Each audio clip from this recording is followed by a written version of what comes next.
Hello to you. I do hope you're well. Welcome to this first instalment of a new weekly series here on YouTube, where I will be giving you weekly updates and reflections on my career in teaching. So, in this first episode, we are going to be talking about my first year as a head of year. So, just to let you know how it's going to work in the weeks ahead, every Wednesday, I'm going to be sitting down and sharing with you a quick update. I say quick, although you do know what I'm like, we could still be here 2 hours later as I ramble on about greatness being a choice.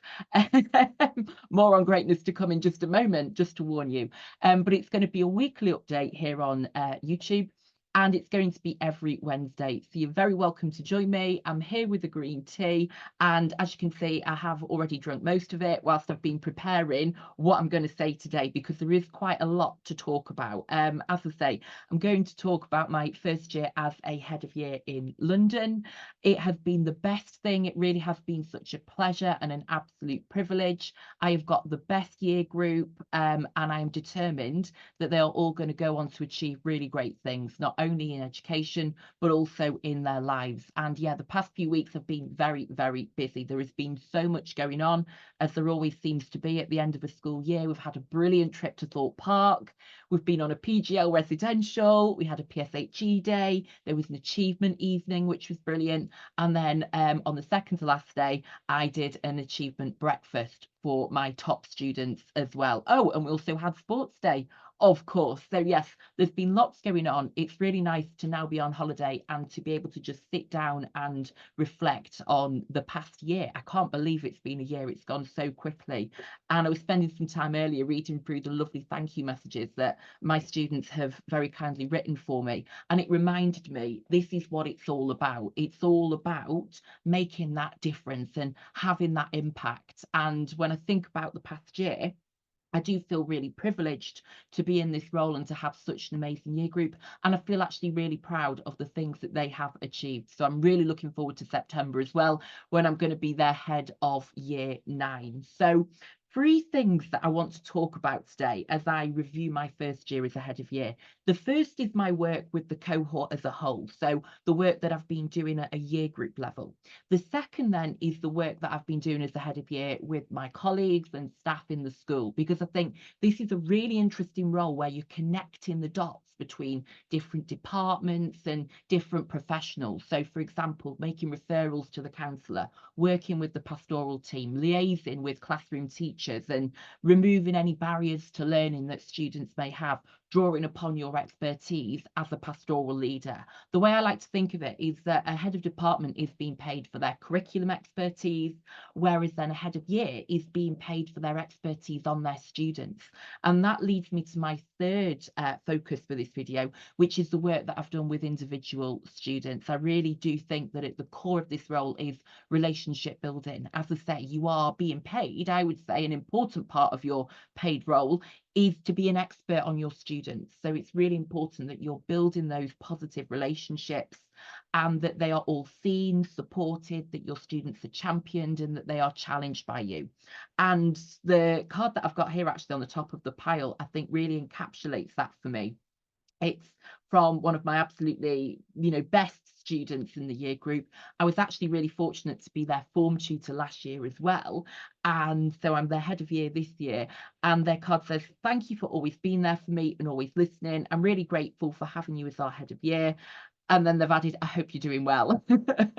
But I think that really encapsulates it for me. A big part of this role is being there for your students. It's about being there to, as I say, champion them and also to challenge them to be their best, so that they can fulfill their full potential. And it's about being there for them, to celebrate their achievements with them, but also to then support them when things aren't going as well, and when they do, of course, need that little bit of support. So we'll be talking more towards the end of the video about that work with individual students, which is such a pleasure. As I say, I feel like I'm a parent to 180 kids now, which I'm absolutely loving, and I'm so proud of them, and I'm so privileged to be their head of year. And I really look forward to seeing the great things they're going to achieve, as I say, not just whilst they're in education, but also in life as well in the years to come. So if we go back to the first point that I said I was going to discuss about 10 minutes ago before I rambled on, I said I wanted to start by talking about the work at that cohort, at that year group level,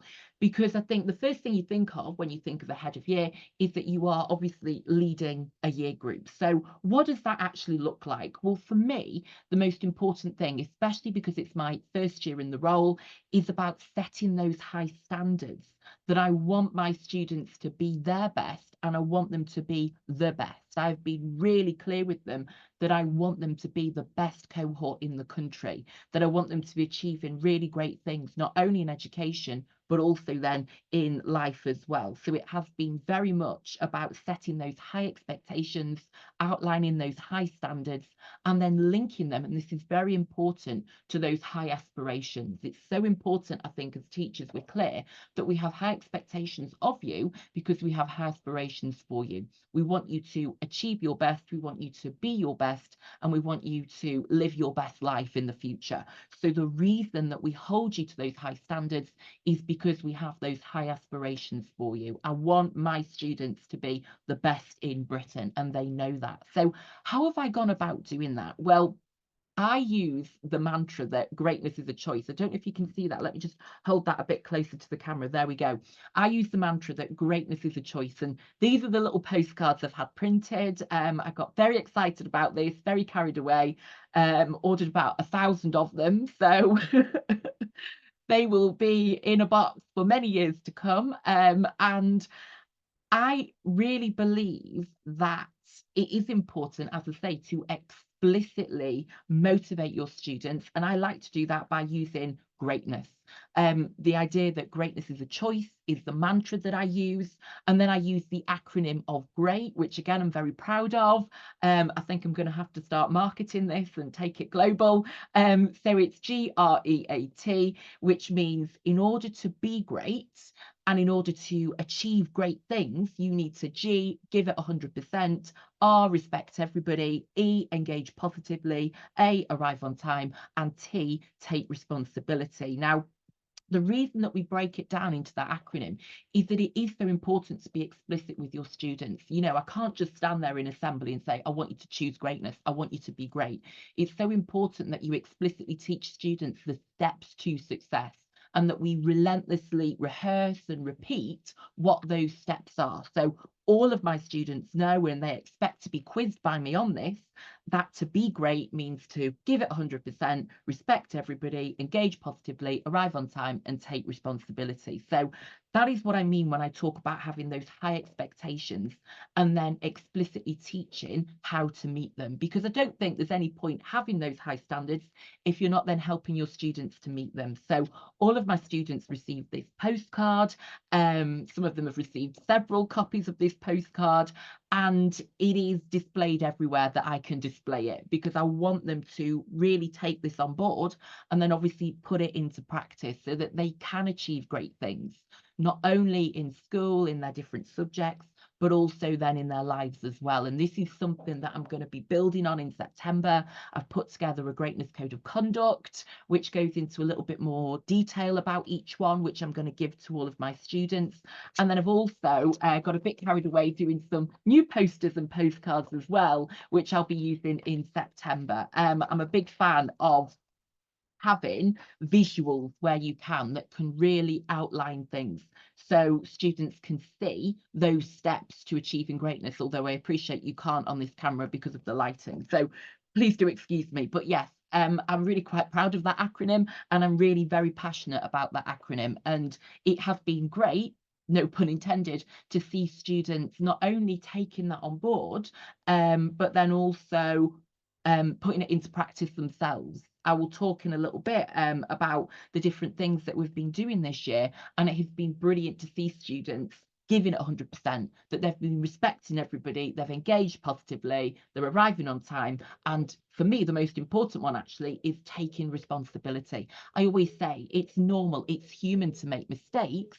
It's about then taking responsibility. It's about apologizing if that mistake has hurt somebody, and then it's about learning from it so that you can learn, grow, and develop as the result of making that mistake, so that you don't then make it again. So that's been a big part, as I say, of setting those high standards, so that my students can be their best, so they can be the best in the country.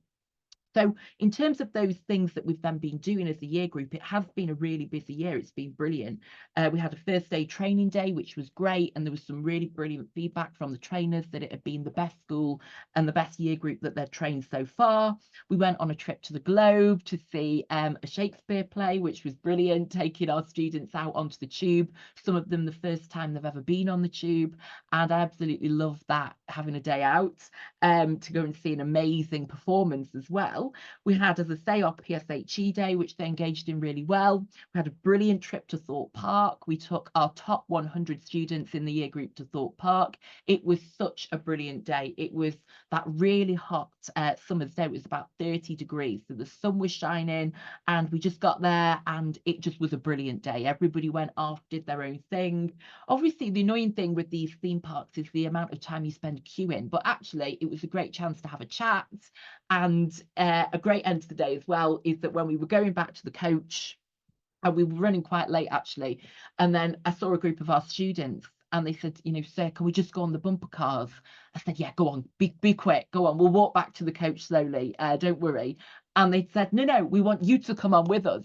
And so I grabbed my two pastoral staff who are amazing with me, and we went on bumper cars with a group of our kids, and it was brilliant. And I thought that was just a brilliant end to the day that really showed the importance of those relationships, which I've mentioned, and which really summed up for me again what it's all about. It's about our students being their best, celebrating when they're being their best, and then having a great time, which the day certainly was. We also then had the PGL trip, which was brilliant, out in the Surrey countryside. Loads of activities we were doing. I did get involved. I was in the lake at one point. Had an absolutely brilliant weekend. What else? Rewards evening. We had an awards evening, or a rewards evening. No, it wasn't called either. I tell a complete lie. It was actually called an achievement evening. And we had an amazing time actually, because we were able to give out certificates to our top performing students. I was then able to give out a head of year award, and then we had the principal's award as well. So that was brilliant to have the parents and families in, so that those students could be celebrated as they should be for their really great achievements this year. I think that is such an important part of setting those high standards, that you are celebrating when students do go above and beyond. And I think that's great for behaviour overall, actually, because it then encourages students to be better and to strive to be their best, because you're using that carrot approach where you're saying, look at the great things being achieved, this can be you. Make sure you follow in their footsteps, so it's you receiving an award next time. And then, as I say, we also have the reward breakfast. So I went off to Tesco and bought loads and loads of things. Didn't think about how I was going to get them home. So then I had a really interesting walk home with these bags full of sugar, basically. But it was then brilliant to have that reward breakfast, and again to be celebrating the greatness that students are achieving. I think that's a really important thing that is really valuable for students, but it's also really valuable for you as a teacher to actually take that step back and celebrate the positives. One thing that I've been really passionate about this half term in particular is praise postcards for students, and also positive phone calls home for students. Because I think sometimes we can focus too much on where there have been issues or where standards have not been met. But actually, it's just as important, or arguably more important, to celebrate where great things have been achieved, because, you know, that then motivates your best students, and it brings everybody else on that journey to greatness as well, because it, you know, it creates a culture of wanting to be great, and realizing that if you are great, you're going to be celebrated for it. I sometimes think, you know, students, young people are looking for attention and looking for validation. So when you're looking around, you're going to think, well, how do I get that attention or validation? And if the only people getting attention are those being told off, then that can create a culture in a year group where, well, in order to get that attention and validation of students looking for, they might start acting up, because that's seen as the thing to do within that culture. Whereas if you're able to create a culture where everybody is striving towards greatness and they know they're going to be rewarded and celebrated for that, that can really have a positive impact on the culture, on the behaviour. And I've certainly noticed that, I think, especially towards the end of the year, by having that big focus on celebration and praise and celebrating the greatness that has been achieved in the year, that's actually created even more greatness to celebrate. So I look forward to building on that next year, if that makes sense. And something else that we've focused on as well is on the importance of gratitude. I really do believe, and I always say, that gratitude leads to greatness. So in the past couple of weeks, I've had my students signing cards for our pastoral team, signing a card for our principal as well, for our assistant principals linked to the year group, and I've had them signing those cards, and then we've actually presented them. We presented a couple at the achievement evening, and then a couple in our last assembly as well, because you know, I really do believe in the importance of gratitude and explicitly teaching gratitude. Gratitude is great for you, you know, it has such positive benefits for you as the one expressing the gratitude, but then obviously culturally it's so powerful as well, creating that culture of gratitude and appreciation where students are saying thank you, where we are acknowledging those people that have helped us and have made a difference. And you know, I have to say, this has made my day, receiving these cards from my students expressing gratitude. This is priceless for me. You could offer me £10,000 and I would choose these cards. Well, actually, now I've said that and I think of the holiday I could go on with that money. No, I'm only joking. This is priceless, and it makes it all worthwhile. You know, just a few words, and you just then think, yeah, okay, we have been able to make a difference. We have been able to have an impact. That is what this role is all about. So yes, that's the overall view of the year group. I feel very much like you've got to be a life coach. You've got to be a motivational speaker in terms of, you know, in those assemblies and in those conversations with your cohort as a whole. You are very much the one that is motivating, you are inspiring, and you are instilling those strong values for success within your students. And the focus for me at that whole cohort level has been greatness, and the idea that greatness is a choice. So my second point that I wanted to talk about in terms of the work that's been done is the work with staff and colleagues, because as I mentioned at the start of the video, heads of department are there for their expertise in the curriculum and the subject, aren't they? Whereas I think ahead of year, I've come to realise your expertise that you are turned to for is on your students. So rather than having that expertise on the curriculum, as I say, and on the course content, it's about having that expertise on your students. Because for the average classroom teacher, there isn't the time to have, you know, all of that background research into every single student in your room.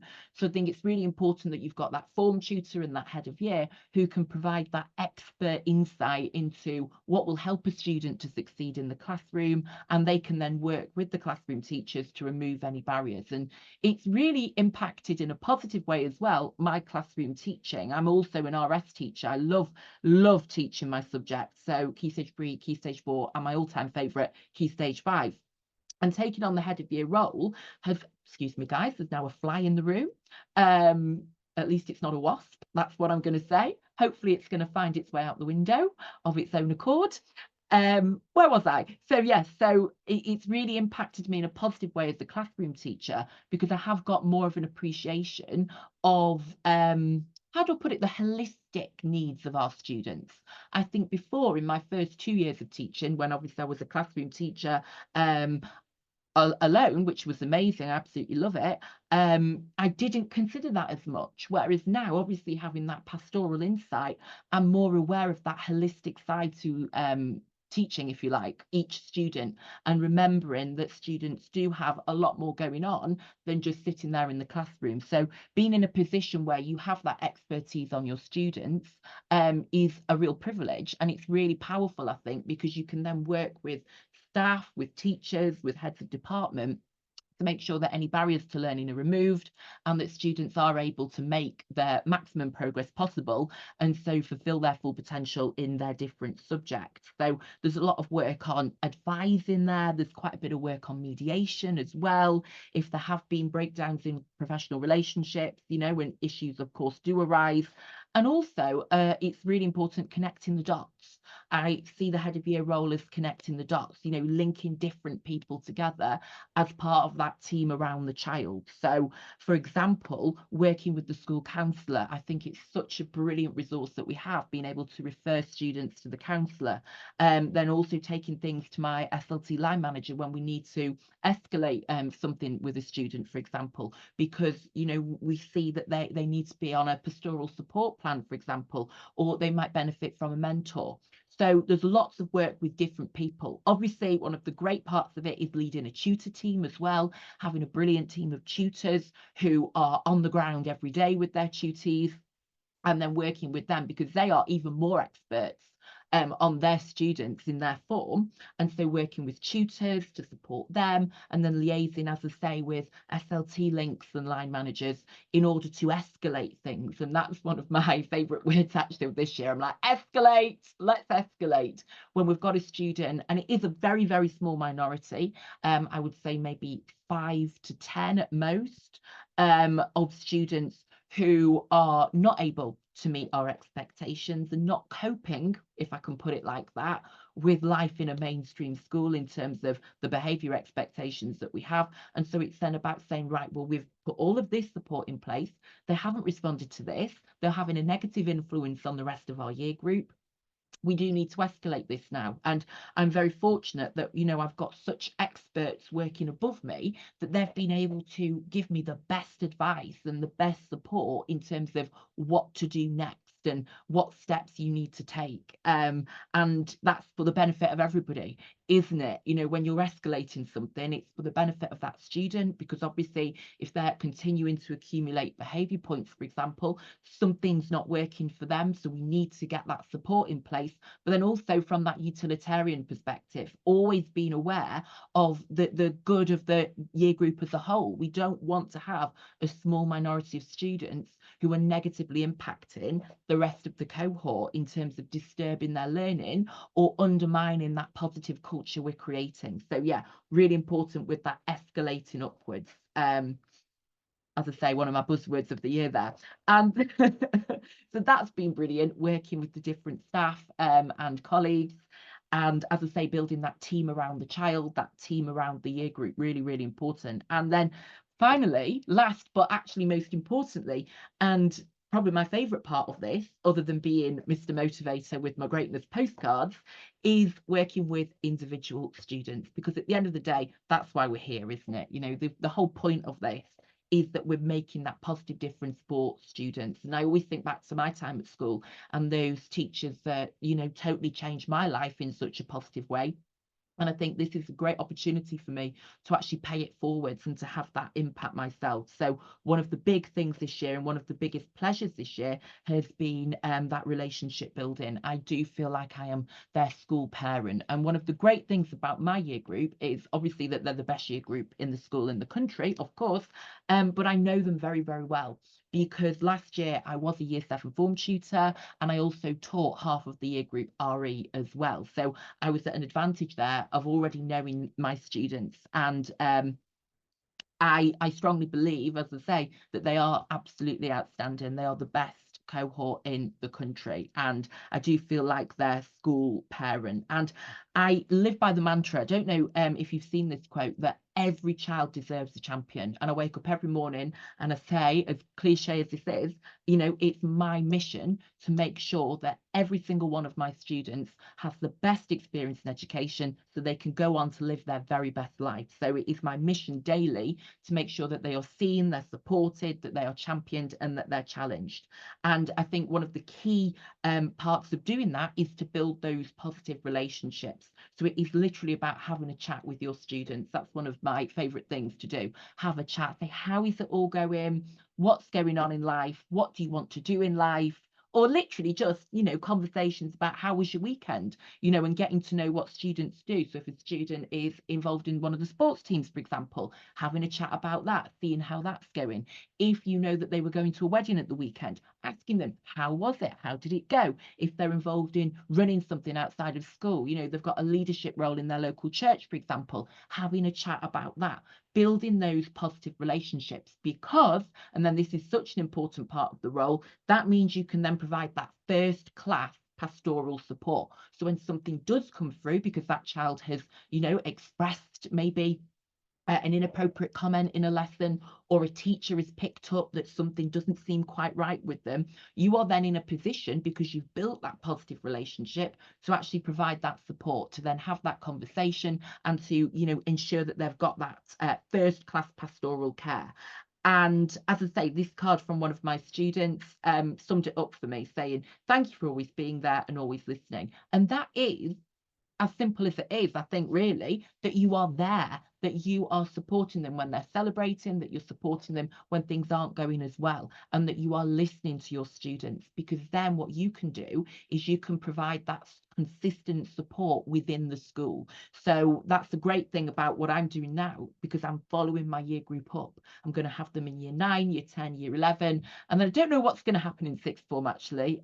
Watch this space. I would like to be ahead of sixth form, I have to tell you. As you know, I love teaching sixth form, so it's kind of my dream scenario there. But yeah, obviously that's a few years in advance now. We've got to get them those grade 9s at GCSE first. And where was I even going with that? Oh yeah, it's about that consistent in-school support, that you have that expertise on your students, as I've mentioned, and that they also know your expectations, and they can then work to meet them. Another one of my favourite cards, where's it gone? I'm not going to be able to find it now. I'm just going to sit here for 10 minutes going through this pile of cards. Which is such a privilege. I'm going to put these in a fireproof box somewhere and keep them safe. And then in 50 years' time, I'll be showing my kids and grandkids these cards. But there was a card, I can't find it now. I really should have prepared this video, shouldn't I? But there you go, guys. Here we are. Basically, it said, "Thank you for making sure that we be our best." Yeah, I can't find it. I'm going to have to give up, or we could be here a while. But it said something along the lines of, it was such a lovely message. "Thank you for always making sure we are being our best and choosing greatness." And I thought, yeah, this is what it's all about. And what I can't wait to see is when they do go on to achieve those really great things in life, which I know they're going to do. My students in my year group have not only got such brilliant academic potential, and they're achieving great things academically, but also as people. As human beings, they are outstanding. They are exemplary in their kindness, in their manners, in their respect, in their consideration of others. And so, as I say, I will keep championing them. I will keep challenging them to be their best and achieve great things. And a big part of that relationship building with individual students is those relationships with home. I live by the mantra that parents are partners. We want to work together because we've got a common interest, which is that your child is thriving, that they are achieving great things. So a big thing for me is making those phone calls home, having those meetings with parents, building that positive relationship. And that was one of the great things, actually, about the achievement evening, because it meant parents were coming in. So I'd spoken to most of them on the phone to give them positive feedback already, but then actually having them in school and being able to say, look, we're giving them an award, and it could not be more well deserved. They are an outstanding young person. They have so much potential. They should be really proud of themselves. And building those relationships so that in the years ahead we'll be able to work together has been such a privilege, and it has been such a pleasure. I mean, I will be honest with you, when I started teaching, I remember my mentor, my head of department, always reminds me of this, how scared I was about the first parents' evening. But now I think, simply because part of the job is you do just pick up that phone and make that call, or you do just go down to reception and meet the parent who's come in, because it's what you're being paid to do. It's kind of immersion therapy in that sense. But just doing that and getting into that habit has been brilliant for my confidence working with people in general. I mean, since I was at sixth form, actually, I've done roles working with the public. I was on reception, guest relations concierge at a 5-star hotel near where I live whilst I was at sixth form. So that was amazing for me. But doing this role, working with parents, has been so beneficial for me in terms of that confidence to just pick up the phone and make a call, to, as I say, just go down to reception and have that conversation. And I've absolutely loved building those relationships with our brilliant parents. We've got such supportive parents who are really great to work with as well, actually. And I think that makes all of the difference.